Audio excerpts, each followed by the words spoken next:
Welcome back to the deep dive. Today, we're really getting into the nuts and bolts of, Yeah. well, us, how we learn. Yeah, we're talking about the psychology of learning, how experience, literally any experience, changes our behavior, our reactions. And the sources we're drawing on, they give us a really solid structure. Yeah. Three main models for how this happens. That's right. And our goal here isn't just to define terms.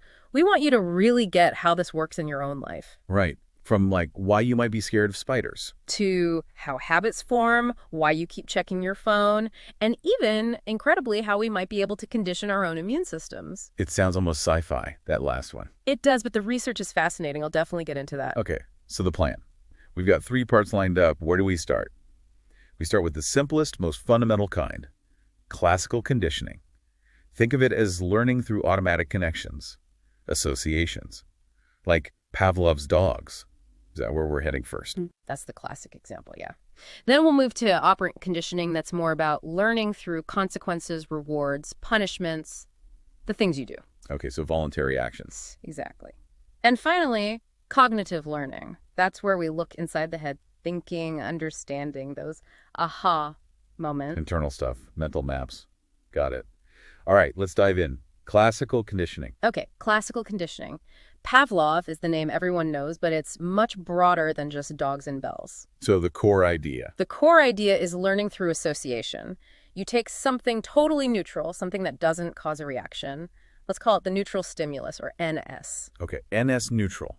Like a sound, maybe. Perfect. A sound, a light, anything that doesn't initially trigger the specific response we're interested in, then you pair the NS repeatedly with something that does naturally cause a reaction. Something meaningful. Right. That's the unconditioned stimulus, the US. Unconditioned just means unlearned. It naturally triggers a response. Like food triggering salivation.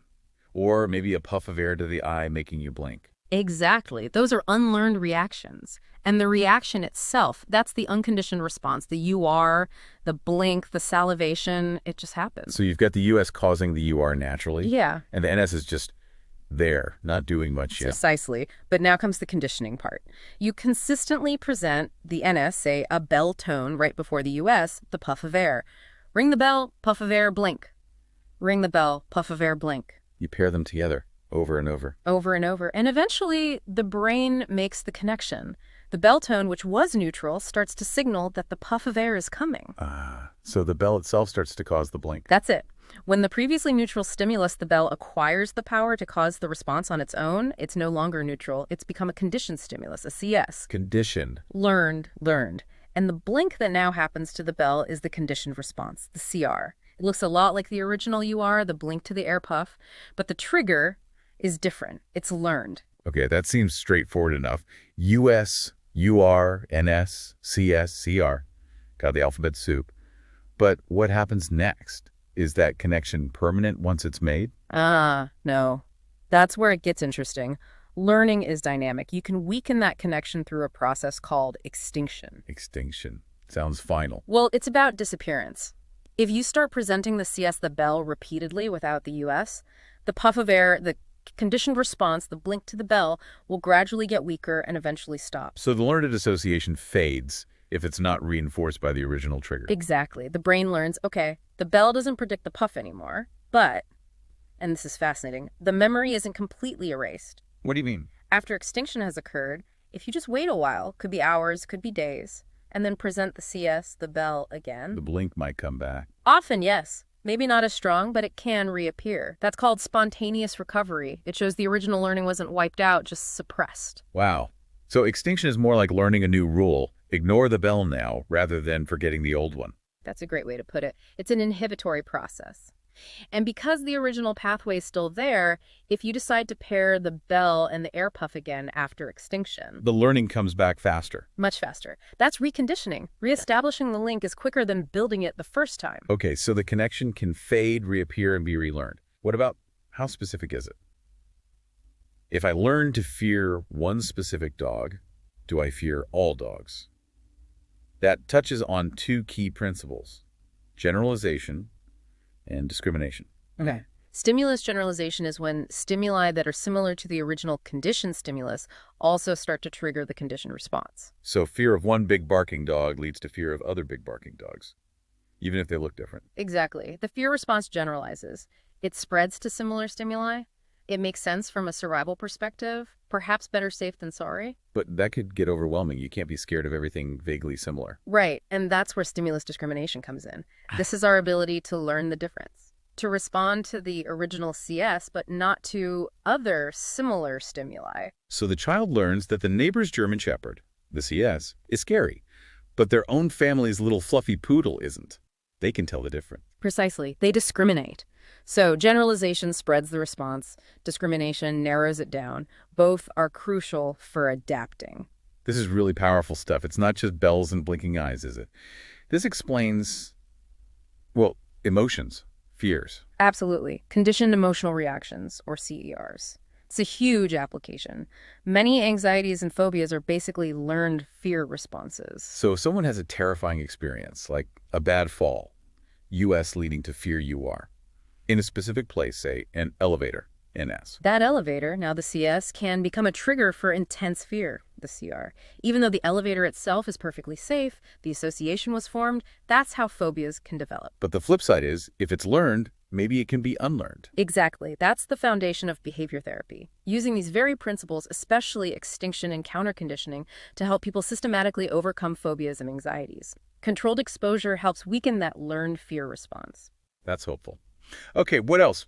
Any other surprising applications? Well, there's conditioned taste aversion. This one's a bit unique. Taste aversion, like getting sick after eating something and then hating it? Exactly that. If you eat a specific food, NS, and later become nauseous, US, leading to sickness, UR, even if the food didn't cause the sickness, you can develop a very strong, very fast aversion, CR, to that food's taste or smell, CS. I think everyone's experienced that. It happens really quickly, doesn't it? Often in just one trial. And the gap between eating the food and getting sick can be hours long, which is unusual for classical conditioning. It's likely a powerful evolutionary mechanism to avoid potential poisons. Makes sense. Okay, but you mentioned something truly mind-blowing earlier. The immune system. Ah, yes. The work of Robert Ader and Nicholas Cohen. Groundbreaking stuff from the 70s. Yeah. They showed that the immune system itself can be classically conditioned. How does that even work? They worked with rats. They paired saccharin-flavored water, something the rats don't normally react to, so it's the NS with an immunosuppressant drug, a drug that naturally lowers the immune response, the US leading to UR. Okay. Sweet water plus immune-lowering drug. Repeatedly. Then, they gave the rats just the saccharin water, no drug. Yep. And the rats' immune systems showed suppression just from the taste of the water. The water had become a conditioned stimulus, CS, capable of producing a conditioned response, CR, a lowered immune function that mimicked the drug's effect. That's incredible. It means our thoughts, our associations can directly influence our body's defenses. It strongly suggests that, yes, the brain and immune system are interconnected in ways we're still exploring, and the implications are huge. Think about organ transplant. Right, the body naturally tries to reject the new organ. Patients take strong drugs to suppress their immune system. Drugs that have serious side effects. But what if you could condition the body to produce some of that immune suppression in response to a harmless cue, like a specific taste or sound? You might be able to lower the drug dosage, reduce the side effects. That's the hope. Using learning principles to help manage a critical medical process. It's a major frontier in psychoneuroimmunology, the study of how psychological factors affect the nervous and immune systems. Okay, my mind is officially slightly blown. Let's pause there on classical conditioning. That involuntary associative learning is powerful. But what about the things we choose to do? Right, so we shift from those automatic reflexive associations of classical conditioning to operant conditioning. This is all about voluntary behaviors, actions you initiate. Things I actually do, not just react to. Exactly, and the core idea here is that the consequences of your actions determine whether you're likely to do them again. Sounds like common sense almost. It is, in a way. Edward Thorndike called it the law of effect. Basically, behaviors followed by satisfying consequences tend to be repeated, and behaviors followed by unsatisfying consequences tend, well, not to be. He figured this out watching cats escape puzzle boxes, Yeah. right? They accidentally hit a lever, got out, got food, and then got faster at hitting the lever next time. Precisely. The satisfying consequence, escape food, stamped in the effective behavior. It was B.F. Skinner, though, who really systematized this. He defined operant conditioning as learning, where consequences control the future probability of a response. And he used the famous Skinner box to study this. Right. A controlled environment to observe how specific consequences affected behaviors like lever pressing or disc pecking. The key elements are the operant response, the voluntary behavior itself, the thing the animal or person does, Like pressing the lever. and the reinforcer. This is crucial. A reinforcer is any consequence that occurs after the response and increases the likelihood of that response happening again. Okay, reinforcement increases behavior. But I know there's positive and negative reinforcement, and that always trips people up, me included sometimes. It's the most common point of confusion. Let's clear it up. The key is, reinforcement always strengthens behavior. Always. Positive and negative just refer to whether something is added or taken away. Okay, break it down. Positive reinforcement. You perform a behavior, and something desirable is added or presented as a consequence. This makes you more likely to do it again. Like getting praise for good work. Or a treat for a dog when it sits. Perfect examples. You add something good, praise, treat, and the behavior, good work, sitting, increases. Simple enough. Okay, now the tricky one, negative reinforcement. You perform a behavior, and something unpleasant or aversive is removed or avoided as a consequence. This also makes you more likely to do the behavior again because it led to relief. So negative just means subtraction, taking something away. Exactly. Think about opening an umbrella when it starts raining. The behavior is opening the umbrella. The consequence is the removal of an unpleasant stimulus getting wet. So you're more likely to open an umbrella next time it rains. Or taking painkillers for a headache. The behavior is taking the pill. The unpleasant stimulus removes is the pain, makes the pill-taking behavior stronger. You got it. Both positive and negative reinforcement increase the frequency of the behavior they follow. One adds a positive, the other removes a negative. That's much clearer. Okay, what about the reinforcers themselves? Are they all created equal? Good question. No. We distinguish between primary and secondary reinforcers. Primary reinforcers are naturally rewarding because they satisfy basic biological needs. Food, water, warmth, relief from pain, sexual stimulation. You don't have to learn that these are good. They just are. Makes sense. So secondary reinforcers are. Secondary reinforcers, also called conditioned reinforcers, are learned. They get their power through association with primary reinforcers. Money is the classic example. Right. Money itself doesn't satisfy a biological need, but you learn it can get you food, shelter, other desirable things. Precisely. Praise, good grades, tokens, points. These are all secondary reinforcers. They become motivating because they're linked, somewhere down the line, to primary rewards or the avoidance of unpleasantness. Okay, so we know what reinforces behavior. How do we guide behavior? How does the learning actually happen, especially for complex actions? Two key concepts here. Discriminative stimuli and shaping. Discriminative stimuli. That sounds technical. It just means cues in the environment that signal when a particular behavior is likely to be reinforced. They set the stage. A green traffic light signals that the behavior of driving forward will be reinforced by, well, moving safely. Perfect example. Or seeing an open sign on a shop signals that the behavior of trying the door is likely to be reinforced by it opening. The stimulus, light, sign, indicates reinforcement is available for a specific response. Okay, that makes sense. It tells you when to act. Now, shaping. You mentioned that for complex stuff. Right. Shaping is how we teach complex behaviors that might not occur spontaneously. It involves reinforcing successive approximations of the desired response. Successive approximation, like baby steps. Exactly. You start by reinforcing any behavior that's even remotely close to the final goal. Then you gradually become more selective, only reinforcing behaviors that are closer and closer. So, training a dog to roll over. First, you reward just lying down. Then only lying down and slightly tilting. Then tilting further, until eventually only the full roll gets the treat. That's precisely it. You shape the behavior step by step. It's incredibly powerful for teaching new skills, both to animals and humans. Think physical therapy or learning a musical instrument. Okay, now, let's talk about when reinforcement happens. Because it's not always every single time, is it? Like a slot machine doesn't pay out every pull. Absolutely not. And that brings us to schedules of reinforcement. These are the rules that determine how often and when responses will be reinforced, and they have a huge impact on behavior, especially how persistent it is. Persistence. Yeah. Like how hard it is to make someone stop doing something. Yeah. Exactly. How resistant the behavior is to extinction. First, the basic distinction. Continuous reinforcement versus partial reinforcement. Continuous means every time. Every single time the desired response occurs, it gets reinforced. Great for learning quickly. If a puppy sits and gets a treat every time, it learns sit fast. But behavior learned this way also extinguishes quickly. The moment the reinforcement stops, the learner notices immediately, and the behavior drops off fast. Okay, so what's partial reinforcement? That's when only some of the correct responses are reinforced, not every time. And here's the kicker. Behaviors learned under partial reinforcement schedules are much, much more resistant to extinction. Ah. Because you don't expect it every time anyway, so when it doesn't come, you just keep trying, thinking maybe the next time. Precisely. Think about that slot machine again. It pays out sometimes, but not always. That uncertainty keeps people pulling the lever far longer than if it paid out every time and then suddenly stopped. Okay, so partial reinforcement builds persistence. Are there different kinds of partial schedules? Yes, 4 main types.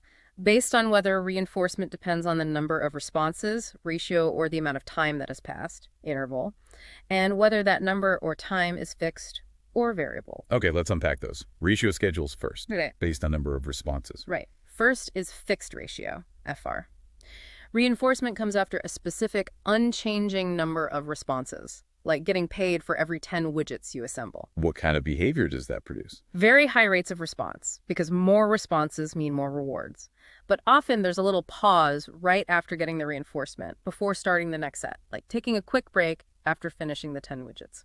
Okay, fixed number. What's the other ratio schedule? Variable ratio, VR. This is often the most powerful.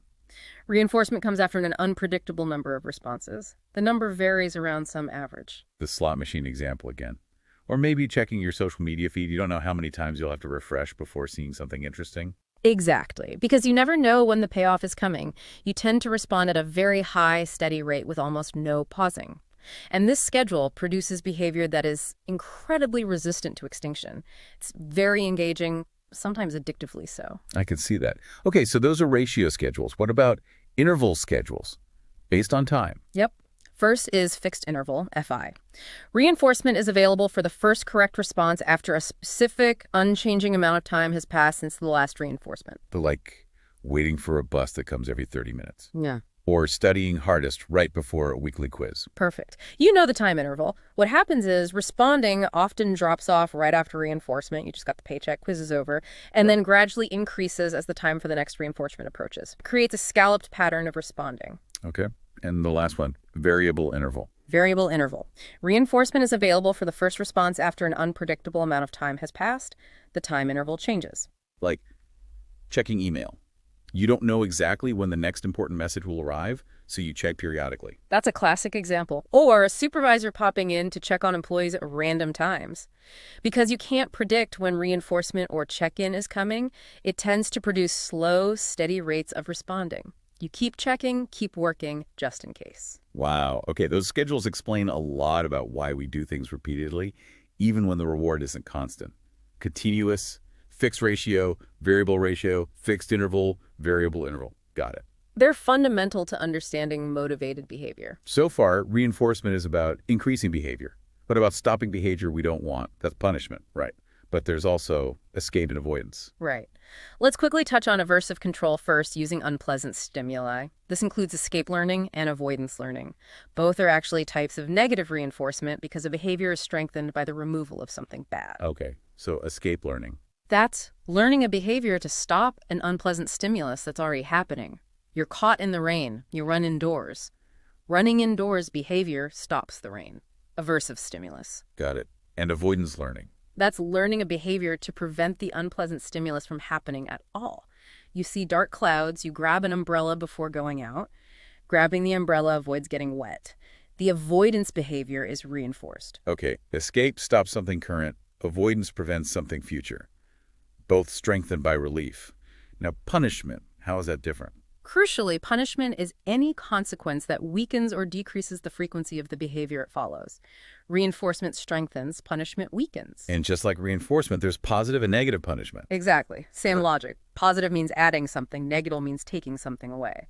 So, positive punishment. You perform a behavior, and an unpleasant or aversive stimulus is added as a consequence. Adding chores, getting a scolding, receiving a speeding ticket. You add something bad to decrease the behavior, speeding, misbehaving. Okay, and negative punishment.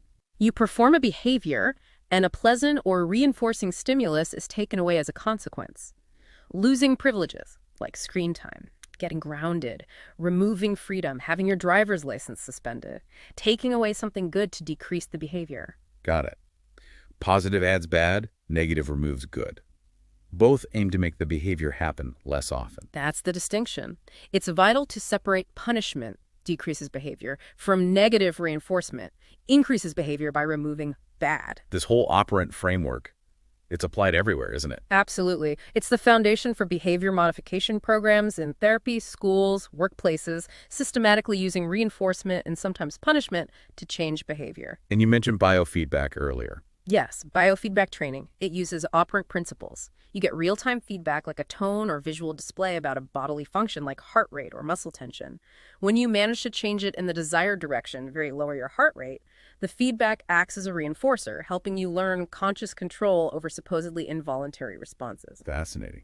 And in education. Programmed instruction is a direct application, breaking complex subjects into small, manageable steps. You master one step, get immediate feedback reinforcement, then move to the next. It ensures high success rates and keeps learners engaged, shaping complex knowledge acquisition. Okay, so classical conditioning is about associations, operant conditioning is about consequences and voluntary actions. What's left? The thinking part. Exactly. We now move beyond purely external factors, stimuli, responses, consequences, to look at the internal mental processes involved in learning. This is cognitive learning. So what goes on inside the black box of the mind? Cognitive perspectives emphasize things like thinking, information processing, problem solving, and mental representations. Learning isn't just automatic connections or responses to rewards. It involves understanding and insight. Okay, like those moments when you suddenly just get it, the aha moment. Precisely. That's insight learning. It's defined as the process where you mentally work through a problem, maybe feel stuck, and then suddenly bang.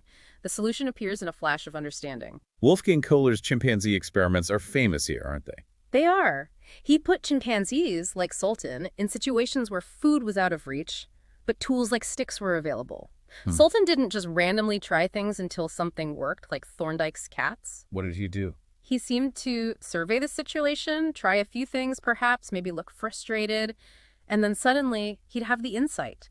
Like realizing he could fit two short sticks together to make one long enough stick to reach the banana. So it wasn't gradual shaping, it was a sudden mental restructuring of the problem. That's the key idea. It suggests an internal reorganization of the elements. Now, it's not magic that insight likely depends on prior experience and knowledge. Sultan knew how sticks worked generally, but the solution comes through mental manipulation, not just external trial and error. Okay, insight. What else falls under cognitive learning? Another big one is latent learning. This really challenged the strict behaviorist view. Latent, meaning hidden. Exactly. Latent learning is learning that occurs without any obvious reinforcement and isn't demonstrated until there's an incentive to do so. So you can learn things without getting rewarded for it and without even showing you've learned it. Yes. Edward Tolman showed this with rats in mazes. He had 3 groups. Group 1 got a food reward every time they reached the end. They learned quickly. Standard operant conditioning. Okay, group 2. Group 2 got no reward. They just wandered around the maze and didn't seem to learn it very well performance-wise. Makes sense, no motivation. What about group 3? Group 3 was the crucial one. They got no reward for the first 10 days, just like Group 2. They also wandered. But on day 11, Tolman started giving them a reward at the end. And what happened? Their performance on day 12 shot up dramatically, immediately becoming even better than Group 1, who'd been rewarded all along. Whoa. So they had been learning the maze layout during those first 10 unrewarded days. Precisely. They were learning passively, building a mental representation of the maze, what Tolman called a cognitive map. The learning was latent, hidden, until the reward provided the motivation to use the map and demonstrate what they knew. That's huge. It means learning can happen just through exploration and exposure, even without direct rewards driving it. We build mental maps all the time. We do. It shows learning involves internal knowledge structures, not just stimulus-response links. Okay. Insight learning, latent learning. What's the third key cognitive type? Observational learning. Learning by watching others, also known as modeling or vicarious learning. This seems incredibly important for humans. We learn so much just by watching parents, teachers, peers, even characters on TV. Absolutely. We don't need to experience everything firsthand. We can learn behaviors, skills, and even emotional responses simply by observing a model. Albert Bandura's Bobo doll studies are the classic demonstration here, right? Yes. Children watched a video of an adult interacting with an inflatable Bobo doll. Some saw the adult acting aggressively, hitting it, kicking it, yelling insults. Others saw the adult playing non-aggressively or ignoring the doll. And when the kids were later put in a room with the same doll. The children who had watched the aggressive model were significantly more likely to imitate that aggression. They hit the doll, used the same insults, even came up with novel aggressive actions. They learned the aggressive behaviors just by watching. Did it matter if the adult model was rewarded or punished in the video? Yes, Bandura explored that too. Children were less likely to imitate the aggression if they saw the model being punished for it, vicarious punishment, and more likely if they saw the model rewarded or faced no consequences, vicarious reinforcement. So we learn by watching, but whether we perform the learned behavior depends partly on the observed consequences for the model. Exactly. Bandura made a crucial distinction between learning, acquisition, and performance. You can learn something observationally, but choose not to do it based on anticipated outcomes. That covers a huge amount of social learning, from picking up mannerisms to learning complex job skills. It really does. Observational learning is incredibly efficient and pervasive. #V. Conclusion and provocative thought.